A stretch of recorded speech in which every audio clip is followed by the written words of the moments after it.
इफिसियों पहला अध्याय। पौलुस की ओर से, जो परमेश्वर की इच्छा से यीशु मसीह का प्रेरित है, उन पवित्र और मसीह यीशु के विश्वासी लोगों के नाम जो इफिसुस में हैं, हमारे पिता परमेश्वर और प्रभु यीशु मसीह की ओर से तुम्हें अनुग्रह और शांति मिलती रहे। मसीह में आत्मिक आशीषें। हमारे प्रभु यीशु मसीह के परमेश्वर और पिता का धन्यवाद हो कि उसने हमें मसीह में स्वर्गीय स्थानों में सब प्रकार की आत्मिक आशीष दी है, जैसा उसने हमें जगत की उत्पत्ति से पहले उसमें चुन लिया कि हम उसके निकट प्रेम में पवित्र और निर्दोष हों, और अपनी इच्छा के भले अभिप्राय के अनुसार हमें अपने लिए पहले से ठहराया कि यीशु मसीह के द्वारा हम उसके लेपालक पुत्र हों, कि उसके उस अनुग्रह की महिमा की स्तुति हो जिसे उसने हमें उस प्रिय में सेत में दिया। हमको उसमें उसके लहू के द्वारा छुटकारा अर्थात अपराधों की क्षमा उसके उस अनुग्रह के धन के अनुसार मिला है, जिसे उसने सारे ज्ञान और समझ सहित हम पर बहुतायत से किया, क्योंकि उसने अपनी इच्छा का भेद उस भले अभिप्राय के अनुसार हमें बताया, जिसे उसने अपने आप में ठान लिया था कि समयों के पूरे होने का ऐसा प्रबंध हो कि जो कुछ स्वर्ग में है और जो कुछ पृथ्वी पर है, सब कुछ वह मसीह में एकत्र करे। उसी में, जिसमें हम भी उसी की मनसा से, जो अपनी इच्छा के मत के अनुसार सब कुछ करता है, पहले से ठहराए जाकर मीरास बने, कि हम जिन्होंने पहले से मसीह पर आशा रखी थी उसकी महिमा की स्तुति के कारण हो। और उसी में तुम पर भी, जब तुमने सत्य का वचन सुना, जो तुम्हारे उद्धार का सुसमाचार है, और जिस पर तुमने विश्वास किया, प्रतिज्ञा किए हुए पवित्र आत्मा की छाप लगी। वह उसके मोल लिए हुओं के छुटकारे के लिए हमारी मीरास का बयाना है, कि उसकी महिमा की स्तुति हो। पौलुस की प्रार्थना। इस कारण मैं भी उस विश्वास का समाचार सुनकर, जो तुम लोगों में प्रभु यीशु पर है और सब पवित्र लोगों पर प्रकट है, तुम्हारे लिए धन्यवाद करना नहीं छोड़ता, और अपनी प्रार्थनाओं में तुम्हें स्मरण किया करता हूँ, कि हमारे प्रभु यीशु मसीह का परमेश्वर, जो महिमा का पिता है, तुम्हें अपनी पहचान में ज्ञान और प्रकाश की आत्मा दे, और तुम्हारे मन की आंखें ज्योतिर्मय हो, कि तुम जान लो कि उसकी बुलाहट की आशा क्या है, और पवित्र लोगों में उसकी मीरास की महिमा का धन कैसा है, और उसकी सामर्थ्य हम में जो विश्वास करते हैं कितनी महान है, उसकी शक्ति के प्रभाव के उस कार्य के अनुसार जो उसने मसीह में किया कि उसको मरे हुओं में से जिलाकर स्वर्गीय स्थानों में अपनी दाहिनी ओर सब प्रकार की प्रधानता और अधिकार और सामर्थ्य और प्रभुता के और हर एक नाम के ऊपर, जो न केवल इस लोक में पर आने वाले लोक में भी लिया जाएगा, बैठाया, और सब कुछ उसके पांव तले कर दिया, और उसे सब वस्तुओं पर शिरोमणि ठहरा कर कलीसिया को दिया। यह उसकी देह है और उसी की परिपूर्णता है, जो सब में सब कुछ पूर्ण करता है। मृत्यु से जीवन की ओर। दूसरा अध्याय।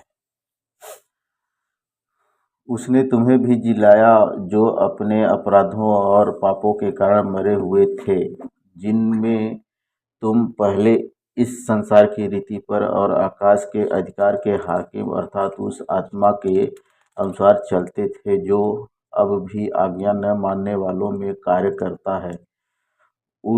इनमें हम भी सब के सब पहले अपने शरीर की लालसाओं में दिन बिताते थे, और शरीर और मन की इच्छाएं पूरी करते थे, और अन्य लोगों के समान स्वभाव ही से क्रोध की संतान थे। परंतु परमेश्वर ने, जो दया का धनी है, अपने उस बड़े प्रेम के कारण, जिससे उसने हमसे प्रेम किया। जब हम अपराधों के कारण मरे हुए थे तो हमें मसीह के साथ जिलाया। अनुग्रह ही से तुम्हारा उद्धार हुआ है और मसीह यीशु में उसके साथ उठाया और स्वर्गीय स्थानों में उसके साथ बैठाया, कि वह अपनी उस कृपा से जो मसीह यीशु में हम पर है आने वाले समयों में अपने अनुग्रह का असीम धन दिखाए। क्योंकि विश्वास के द्वारा अनुग्रह ही से तुम्हारा उद्धार हुआ है, और यह तुम्हारी ओर से नहीं वरन परमेश्वर का दान है, और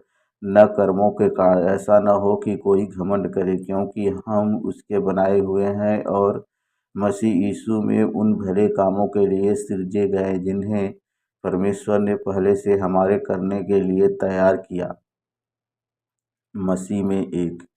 इस कारण स्मरण करो कि तुम जो शारीरिक रीति से अन्य जाति हो और जो लोग शरीर में हाथ के किए हुए खतने के खतना वाले कहलाते हैं, वे तुमको खतना रहित कहते हैं।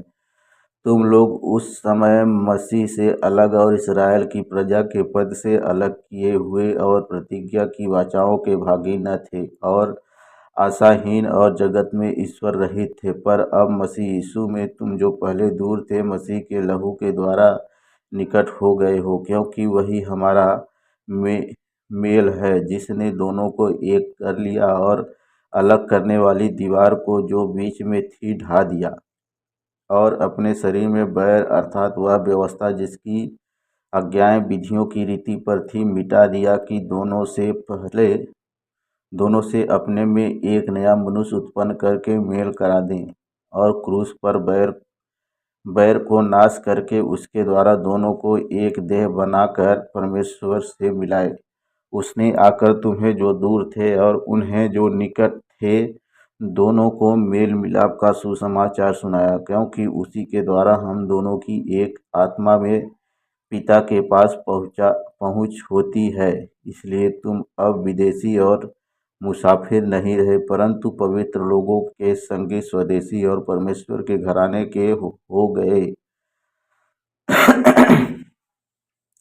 और प्रेरितों और भविष्यवक्ताओं की नींव पर, जिसके कोने का पत्थर मसीह यीशु स्वयं है, बनाए गए हो, जिसमें सारी रचना एक साथ मिलकर प्रभु में एक पवित्र मंदिर बनती जाती है, जिसमें तुम भी आत्मा के द्वारा परमेश्वर का निवास स्थान होने के लिए एक साथ बनाए जाते हो।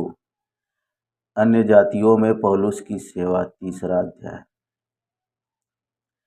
इसी कारण मैं पौलुस, जो तुम अन्य जातियों के लिए मसीह यीशु का बंदी हूँ, यदि तुमने परमेश्वर के उस अनुग्रह के प्रबंध का समाचार सुना हो जो तुम्हारे लिए मुझे दिया गया, अर्थात यह कि वह भेद मुझ पर प्रकाश के द्वारा प्रकट हुआ, जैसा मैं पहले ही संक्षेप में लिख चुका हूँ, जिससे तुम पढ़कर जान सकते हो कि मैं मसीह का वह भेद कहाँ तक समझता हूँ, जो अन्य समयों में मनुष्यों की संतानों को ऐसा नहीं बताया गया था, जैसा कि आत्मा के द्वारा अब उसके पवित्र प्रेरितों और भविष्यवक्ताओं पर प्रकट किया गया है। अर्थात यह कि मसीह यीशु में सुसमाचार के द्वारा अन्य जाति लोग मीरास में साझी और एक ही देह के और प्रतिज्ञा के भागी हैं।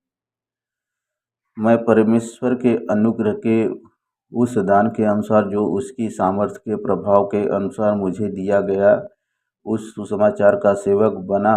मुझ पर जो सब पवित्र लोगों में से छोटे से भी छोटा हूँ, यह अनुग्रह हुआ कि मैं अन्य जातियों को मसीह के अगम्य धन का सुसमाचार सुनाऊँ, और सब पर यह बात प्रकाशित करूँ कि उस भेद का प्रबंध क्या है, जो सबके सृजनहार परमेश्वर में आदि से गुप्त था, ताकि अब कलीसिया के द्वारा परमेश्वर का विभिन्न प्रकार का ज्ञान उन प्रधानों और अधिकारियों पर जो स्वर्गीय स्थानों में है प्रकट किया जाए, उस सनातन मंशा के अनुसार जो उसने हमारे प्रभु मसीह यीशु में की थी, जिसमें हमको उस पर विश्वास करने से साहस और भरोसे के साथ परमेश्वर के निकट आने का अधिकार है। इसलिए मैं विनती करता हूँ कि जो क्लेश तुम्हारे लिए मुझे हो रहे हैं, उनके कारण साहस न छोड़ो, क्योंकि उनमें तुम्हारी महिमा है। मसीह का प्रेम।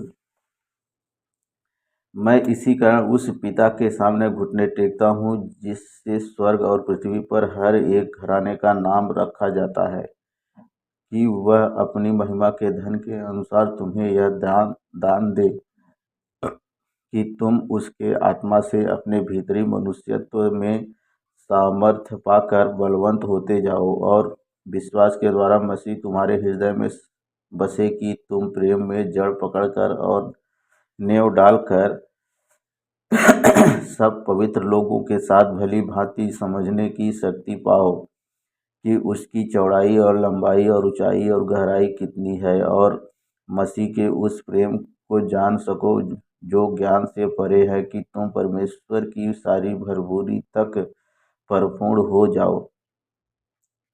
अब जो ऐसा सामर्थी है कि हमारी विनती और समझ से कहीं अधिक काम कर सकता है, उस सामर्थ्य के अनुसार जो हम में कार्य करता है, कलीसिया में और मसीह यीशु में उसकी महिमा पीढ़ी से पीढ़ी तक युगानुयुग होती रहे। आमीन। मसीह की देह में एकता, चौथा अध्याय। इसलिए मैं जो प्रभु में बंदी हूँ तुमसे विनती करता हूँ कि जिस बुलाहट से तुम बुलाए गए थे उसके योग्य चाल चलो, अर्थात सारी दीनता और नम्रता सहित और धीरज धरकर प्रेम से एक दूसरे की सह लो, और मेल के बंधन में आत्मा की एकता रखने का यत्न करो। एक ही देह है और एक ही आत्मा, जैसे तुम्हें जो बुलाए गए थे अपने बुलाए जाने से एक ही आशा है, एक ही प्रभु है, एक ही विश्वास है, एक ही बपतिस्मा और सब प्रकार का एक ही परमेश्वर और पिता है, जो सब के ऊपर और सब के मध्य में और सब में है। पर हम में से हर एक को मसीह के दान के परिमाण के अनुसार अनुग्रह मिला है। इसलिए वह कहता है, वह ऊंचे पर चढ़ा और बंदियों को बांध ले गया और मनुष्यों को दान दिए। उसके चढ़ने से और क्या पाया जाता है, केवल यह कि वह पृथ्वी की निचली जगहों में उतरा भी था, और जो उतर गया यह वही है जो सारे आकाश से ऊपर चढ़ भी गया, कि सब कुछ परिपूर्ण करे। उसने कुछ को प्रेरित नियुक्त करके, और कुछ को भविष्यवक्ता नियुक्त करके, और कुछ को सुसमाचार सुनाने वाले नियुक्त करके, और कुछ को रखवाले और उपदेशक नियुक्त करके दे दिया, जिससे पवित्र लोग सिद्ध हो जाएं और सेवा का काम किया जाए और मसीह की देह उन्नति पाए, जब तक कि हम सब के सब विश्वास और परमेश्वर के पुत्र की पहचान में एक न हो जाएं और एक सिद्ध मनुष्य न बन जाएं, और मसीह के पूरे डील डौल तक न बढ़ जाएं, ताकि हम आगे को बालक न रहें, जो मनुष्यों की ठग विद्या और चतुराई से उनके भ्रम की नियुक्तियों के और उपदेश के हर एक झोंके से उछाले और इधर उधर घुमाए जाते हों, वरन प्रेम में सच्चाई से चलते हुए सब बातों में उसमें जो सिर हैं अर्थात मसीह में बढ़ते जाएं, जिससे सारी देह हर एक जोड़ की सहायता से एक साथ मिलकर और एक साथ गठकर उस प्रभाव के अनुसार जो हर एक अंग के ठीक ठीक कार्य करने के द्वारा उसमें होता है, अपने आप को बढ़ाती है, कि वह प्रेम में उन्नति करती जाए। मसीह में नया जीवन।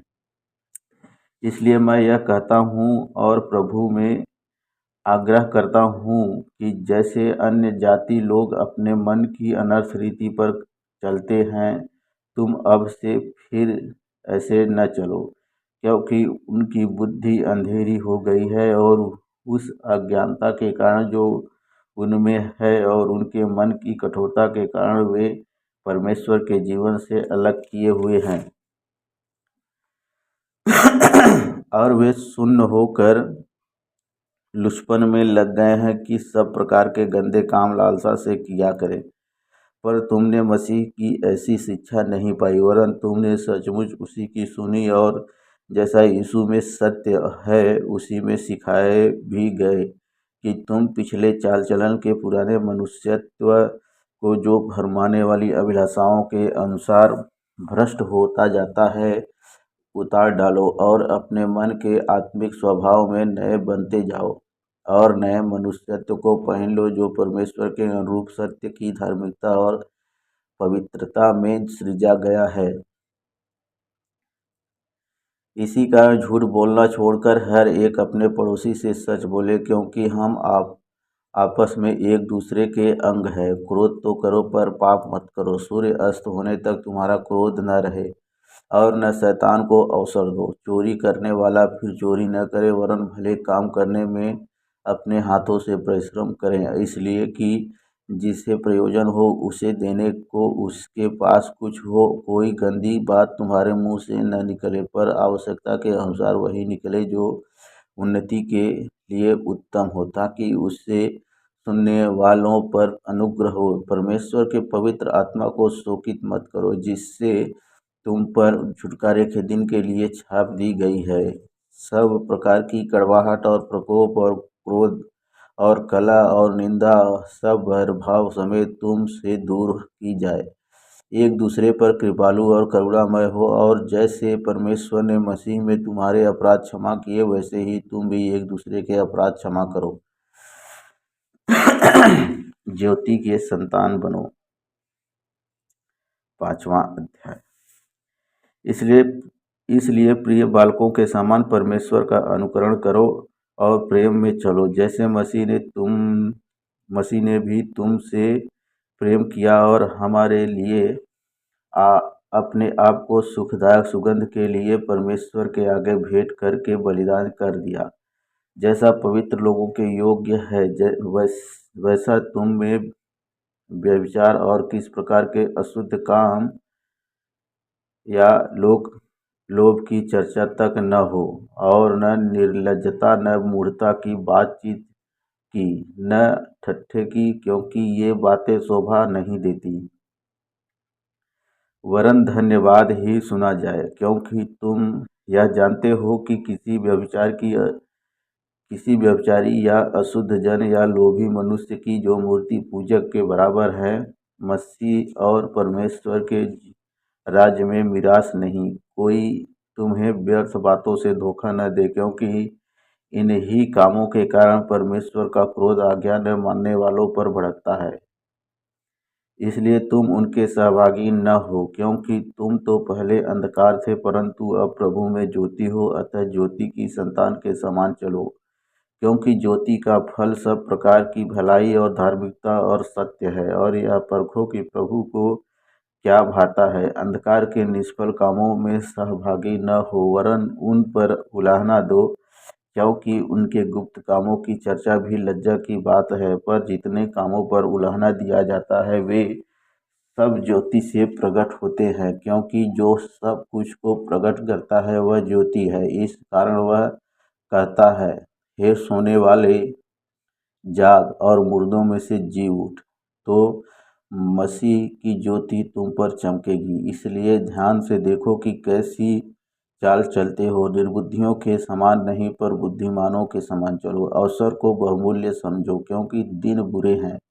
इस कारण निर्बुद्धि न हो, पर ध्यान से समझो कि प्रभु की इच्छा क्या है। दाखरस से मतवाले न बनो, क्योंकि इससे लुचपन होता है, पर आत्मा से भरपूर होते जाओ, और आपस में भजन और स्तुति गान और आत्मिक गीत गाया करो, और अपने अपने मन में प्रभु के सामने गाते और कीर्तन करते रहो, और सदा सब बातों के लिए हमारे प्रभु यीशु मसीह के नाम से परमेश्वर पिता का धन्यवाद करते रहो। मसीह के भय से एक दूसरे के अधीन रहो। पति और पत्नी। हे पत्नियों, अपने अपने पति के ऐसे अधीन रहो जैसे प्रभु के, क्योंकि पति पत्नी का सिर है, जैसे कि मसीह कलीसिया का सिर है और स्वयं ही देह का उद्धार करता है। पर जैसे कलीसिया मसीह के अधीन है, वैसे ही पत्नियां भी हर बात में अपने अपने पति के अधीन रहे। हे पतियों, अपनी पत्नी से प्रेम रखो, जैसा मसीह ने भी कलीसिया से प्रेम करके अपने आप को उसके लिए दे दिया, कि उसको वचन के द्वारा जल के स्नान से शुद्ध करके पवित्र बनाए, और उसे एक ऐसा तेजस्वी कलीसिया बनाकर अपने पास खड़ी करे जिसमें न कलंक न झुर्री न कोई और ऐसी वस्तु हो, वरन पवित्र और निर्दोष हो। इसी प्रकार उचित है कि पति अपनी अपनी पत्नी से इसी प्रकार उचित है कि पति अपनी अपनी पत्नी से अपनी देह के समान प्रेम रखे। जो अपनी पत्नी से प्रेम रखता है वह अपने आप से प्रेम रखता है, क्योंकि किसी ने कभी अपने शरीर से बैर नहीं रखा, वरन उसका पालन पोषण करता है, जैसा मसीह भी कलीसिया के साथ करता है, इसलिए कि हम उसकी देह के अंग हैं। इस कारण मनुष्य अपने माता पिता को छोड़कर अपनी पत्नी से मिला रहेगा और वे दोनों एक तन होंगे। यह भेद दो बड़ा यह भेद तो बड़ा है, पर मैं यहाँ मसीह और कलीसिया के विषय में कहता हूँ। पर तुम में से हर एक अपनी पत्नी से अपने समान प्रेम रखे और अब पत्नी भी अपने पति का भय माने। माता पिता और बच्चे, 6वां अध्याय। हे बालकों, प्रभु में अपने माता पिता के आज्ञाकारी बनो, क्योंकि यह उचित है। अपनी माता और पिता का आदर कर। यह पहली आज्ञा है, जिसके साथ प्रतिज्ञा भी है कि तेरा भला हो और तू धरती पर बहुत दिन जीवित रहे। हे बच्चे वालों, अपने बच्चों को रिस न दिलाओ, परंतु प्रभु की शिक्षा और चेतावनी देते हुए उनका पालन पोषण करो। स्वामी और दास। हे दासों, जो लोग इस संसार में तुम्हारे स्वामी हैं, अपने मन की सिधाई से डरते और कांपते हुए जैसे मसीह की वैसे ही उनकी भी आज्ञा मानो। मनुष्यों को प्रसन्न करने वालों के समान दिखाने के लिए सेवा न करो, पर मसीह के दासों के समान मन से परमेश्वर की इच्छा पर चलो और उस सेवा को मनुष्यों की नहीं परंतु प्रभु की जानकर सच्चे हृदय से करो, क्योंकि तुम जानते हो कि जो कोई जैसा अच्छा काम करेगा, चाहे दास हो चाहे स्वतंत्र, प्रभु से वैसा ही पाएगा। हे स्वामियों, तुम भी धमकियां देना छोड़कर उनके साथ वैसा ही व्यवहार करो, क्योंकि तुम जानते हो कि उन पर और तुम्हारा दोनों का स्वामी स्वर्ग में है और वह किसी का पक्ष नहीं करता। आत्मिक युद्ध के हथियार। इसलिए प्रभु में और उसकी शक्ति के प्रभाव में बलवंत बनो। परमेश्वर के सारे हथियार बांध लो कि तुम शैतान की युक्तियों के सामने खड़े रह सको, क्योंकि हमारा यह मल्ल युद्ध लहू और मांस से नहीं परंतु प्रधानों से और अधिकारियों से और इस संसार के अंधकार के हाकिमों से और उस दुष्टता की आत्मिक सेनाओं से है जो आकाश में है। इसलिए परमेश्वर के सारे हथियार बांध लो कि तुम बुरे दिन में सामना कर सको और सब कुछ पूरा करके स्थिर रह सको। इसलिए सत्य से अपनी कमर कसकर और धार्मिकता की झिलम पहनकर और पाँवों में मेल के सुसमाचार की तैयारी के जूते पहनकर और इन सब के साथ विश्वास की ढाल लेकर स्थिर रहो, जिससे तुम उस दुष्ट के साथ जलते हुए तीरों को बुझा सको।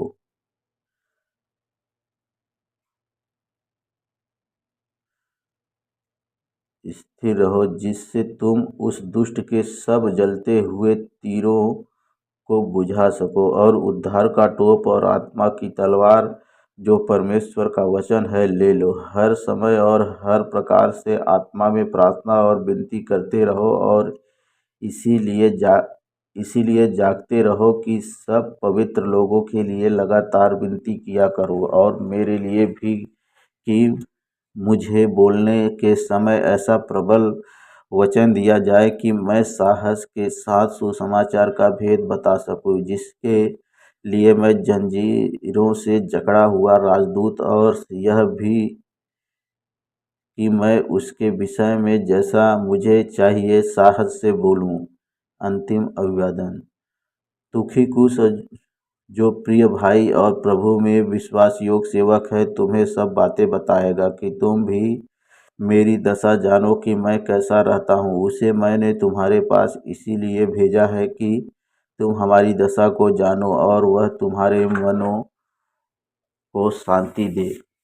परमेश्वर पिता और प्रभु यीशु मसीह की ओर से भाइयों को शांति और विश्वास सहित प्रेम मिले, जो हमारे प्रभु यीशु मसीह से सच्चा प्रेम रखते हैं, उन सब पर अनुग्रह होता रहे। आमीन।